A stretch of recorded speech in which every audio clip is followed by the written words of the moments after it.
Beberapa teman menganggap mengucapkan Natal boleh-boleh saja. Ketika diberitahu bahwa itu dilarang, mereka tetap berdalih bahwa itu boleh-boleh saja untuk menjaga hubungan dengan sama muslim. Bagaimana cara meyakinkan mereka bahwa hal ini dilarang dalam Islam, sementara saya sendiri memiliki keterbatasan dalam memberikan jawaban kepada teman-teman. Berkaitan dengan dua pertanyaan di atas, apakah kita berdosa jika membiarkan hal tersebut? Misal ketika ada teman muslim yang menganggap mengucap selamat Natal boleh, kita hanya diam saja. Tentu nggak boleh ya, itu harus ingkar mungkar. Orang-orang muslim yang mengatakan bahwasanya boleh saja mengucapkan selamat Natal, saya berani sumpah ikhwah, orang ini tidak punya ilmu agama dan imannya masih sangat tipis. Nggak bisa saudaraku mengucapkan selamat Natal kepada orang Nasrani sama mengatakan selamat Allah punya anak. Bagaimana bisa Anda berani ya, mengatakan Allah punya anak? Itu kalimat yang sangat berat, ya kan gitu. Tidak boleh. Allah Subhanahu wa taala itu la syarikalah, tidak ada sekutu baginya. Lam yalid wa lam yulad, tidak beranak dan tidak diperanakkan.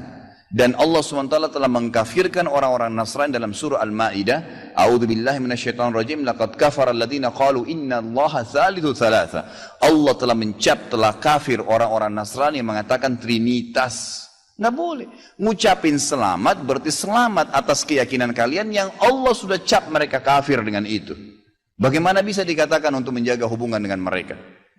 Kalau Anda menjaga hubungan dengan orang non-muslim, orang Nasrani dengan berteman, bertetangga, partner bisnis, kan gitu.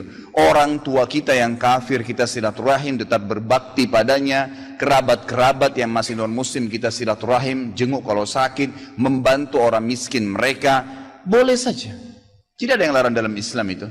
Tapi jangan sama sekali berhubungan dengan masalah keyakinan dan ibadah mereka. Nggak boleh memang dalam masalah ibadah. Allah mengatakan, ini tadi subhanallah saya pikir antum sudah tahu nih. Makanya saya ulangin lagi sebab turunnya surah Al-Kafirun. Al-Mughirah telah datang kepada Nabi SAW mengatakan, wahai Muhammad, Mekah kita bagi dua saja. Sehari buat kamu, sehari buat kami. Kata Nabi SAW, saya belum faham, coba jelaskan lagi. Kata dia, sehari Muhammad, kau dukung ibadah kami, kau ucapkan selamat buat kami, kau ikutin ajaran-ajaran agama kami. Sehari lagi besok kami ikutin agamamu, kami ucapkan selamat untukmu, kami dukung ibadahmu. Apa jawaban Nabi SAW? Sehari-sehari. Biar adil. Kata Nabi SAW, tidak boleh. Kata dia, wahai Muhammad, sehari buat kami, dukung kami, ucapkan selamat buat kami, ikutin ritual kami. Seminggu buat kamu. Kata Nabi SAW, tidak boleh. Muhammad, sehari buat kami, sebulan buat kamu. Tidak boleh. Sehari Muhammad buat kami, setahun buat kamu. Tidak boleh, kata Nabi SAW. Terakhir, hai Muhammad, sehari buat kami, seumur hidup buat kamu. Sehari kamu ikutin kami, dukung ritual kami, selamat buat kami. Kalau pakai akal sehat, kalau pakai akal manusia, bukan akal sehat, akal manusia saja secara biasa, kan gitu. Kita pikir, oh lebih baik sehari kita ikutin orang kafir, dukung saja, ucapin selamat sama dia, selesai. Seumur hidup akan masuk Islam. Apa jawaban Nabi SAW? Tidak boleh.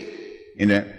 Lalu Jibril AS datang pada saat itu langsung membawa surah Al-Kafirun. A'udzubillahi minasyaitonirrajim. Qul ya ayyuhal kafirun. Katakan kepada orang-orang kafir. Orang kafir ini semua yang tidak syahadat, yang tidak mengatakan asyhadu an la ilaha illallah wa anna Muhammad Rasulullah, kafir. Jelas kafir, dan itu Allah yang mencap mereka kafir, gitu kan? Kafir artinya tidak beriman kepada Allah Subhanahu wa taala. Orang Nasrani aja mengkafirkan Yahudi kok. Kan itu. Yahudi mengkafirkan Nasrani, mengkafirkan Muslim. Kenapa orang Muslim nggak bisa mengkafirkan? Karena sementara kita jelas-jelas meyakini kenabian Musa, meyakini kenabian Isa alaihissalam. Gitu kan? Mereka yang memungkiri Nabi Muhammad SAW, Nabi terakhir, berarti tidak beriman sempurna kepada Allah Subhanahu Wa Taala. Dan sudah banyak ayat Quran menjelaskan masalah itu. Gitu kan? Kata Allah Subhanahu Wa Taala, ya, qul ya ayyuhal kafirun la a'budu ma ta'budun. Semua Yahudi, Nasrani, Majusi, penyembah api, penyembah gunung, penyembah pohon, penyembah apa saja, semua selain yang tidak syahadat ini, saya tidak ikut-ikutan acara ritual kalian, tidak akan ucapin selamat buat kalian, tidak akan pakai atribut-atribut kalian, dan kalian juga tidak usah repot-repot ikutin agama saya, nggak usah. Kita nggak butuh Nasrani. Saya tanya, pada saat sholat Idul Fitri, ada orang Nasrani ikut-ikutan, Idul Adha, gitu kan? Mereka berurus dengan agamanya sendiri. Kenapa orang Muslim pusing dengan acara ritualnya orang lain? Diulangi lagi. Ya, setelah dikatakan kalian tidak usah ikut-ikutan, saya tidak usah ikut-ikutan juga, diulangi lagi. Wala antum ma'budun ma'bud, wala na'abidum ma'abadtum, wala antum ma'budun. 2 kali diulangi.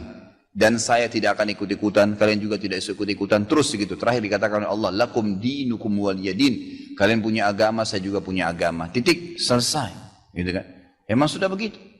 Kalau anda bilang, oh itu cuma kata-kata, nggak masalah. Kata-kata bisa membuat anda murtad, saudaraku, bisa masuk neraka. Gitu kan?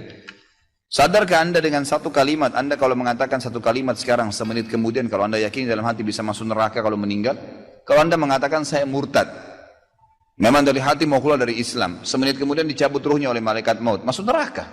Kalimat, kata-kata, bahaya tuh, gitu kan? Mungkin teman-teman juga sudah tahu yang dialog antara Muslim sama Nasrani di Amerika. Si Nasrani mengatakan, kenapa kau tidak ucapkan kalimat Natal, selamat Natal buat saya? Kata si Muslim, ya kata si Nasrani itu kan cuma kata-kata. Kata si Muslim, kenapa? Apa kau sudah syahadat? Si Nasrani bilang enggak. Kenapa kau enggak syahadat? Dia bilang kalau saya syahadat saya tinggalin agama saya. Kata si Muslim itu kan juga cuma kata-kata. Sama, gitu kan? Jadi enggak boleh.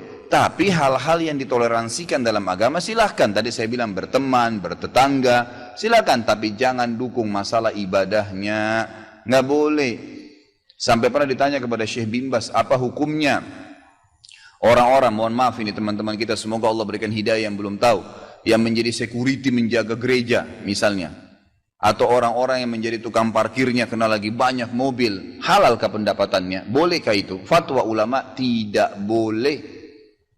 Karena ada hadis Nabi SAW yang berbunyi, kalau ahli kitab, khusus Yahudi dan Nasrani terutama, kalau mereka sedang beribadah di tempat ibadah mereka, jauhilah. Karena laknat Allah sedang turun. Hadis Nabi SAW. Kenapa nggak bisa cari rezeki di tempat lain? Subhanallah. Rezeki itu sudah dibagi oleh Allah SWT. Hati-hati saudaraku, gitu kan? Jadi orang yang mengatakan seperti ini karena tidak faham agama. Bagaimana bisa dia mengatakan Tuhan punya anak? Gitu kan? Jadi tidak boleh sama sekali ikhwah. Yang nggak boleh. Jadi kita harus tahu mana yang boleh dan mana yang tidak boleh. Dan anda wajib ingkar mungkar. Ingatkan apa yang saya sampaikan tadi. Kalau juga dia tidak mau dengar, selesai, gugur kewajiban anda.